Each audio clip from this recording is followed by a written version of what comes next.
Hello, my name is Anne, and I'm here with another thought for the day from Frinton Free Church. I know for many people, lockdown has given them a lot of extra time.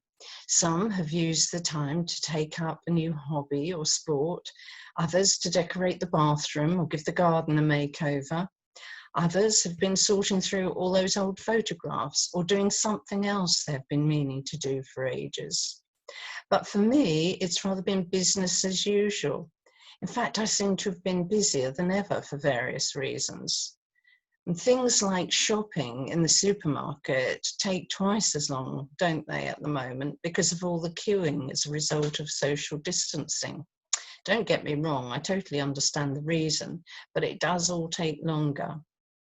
Anyway, the other day, I was feeling quite agitated about the fact that I wasn't getting as many of those long overdue jobs done as I'd hoped to during this lockdown period. And if I'm honest, I was getting a bit tired of hearing how everyone else seemed to have got so much time on their hands. Totally selfish of me, I know, and I also know it certainly hasn't been true for a lot of people, particularly those in the NHS and other frontline services, and also those who've been homeschooling their children while still having to keep the home running and often holding down a job as well. I honestly don't know how they've done it.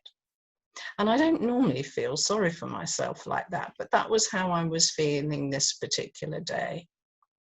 Then I did what, of course, I should have done earlier, and that was to cry out to God for his help.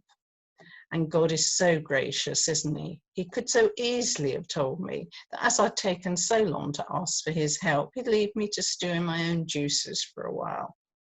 But he didn't. Instead, he gave me a picture of a young toddler on his father's lap. I sensed that the child had been getting frustrated with a toy not working properly and had started to cry. So he was picked up by his father and was now resting happily on his father's lap with those big, strong arms around him. And I knew this was God telling me that if I would stop struggling and striving to get the things done that I think are important and instead come to him, he will put his loving arms around me and give me rest. And then he'll show me what he wants me to do for the rest of the day or week.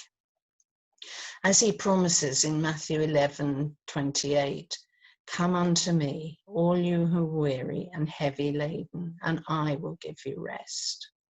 This doesn't mean God's asking us to just sit around all day, although now and again it is good to take a day out to do just that.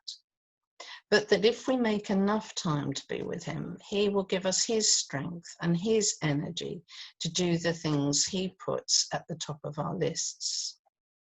It doesn't mean the other things are wrong or unimportant, but just that God may have a different order of priorities for us. And then when we get to our list of things to do, we'll find he's also giving us the time and the energy to do those things as well. So if you're like me and tempted to get frustrated that you don't have the time to do all you want or think you should be doing, then as well as your regular time with God, carve out some extra time to spend with him. Ask him what his priorities for you are. Ask for his help to carry them out, and then trust that he will do just that. It sounds counterintuitive, doesn't it, to make extra time to be with God when you're fighting against the clock as it is. But you know the old saying, more haste, less speed, and it certainly is true. So sometime this week, try to make extra time to just rest in the Father's arms. And may you have a great day today. Bye.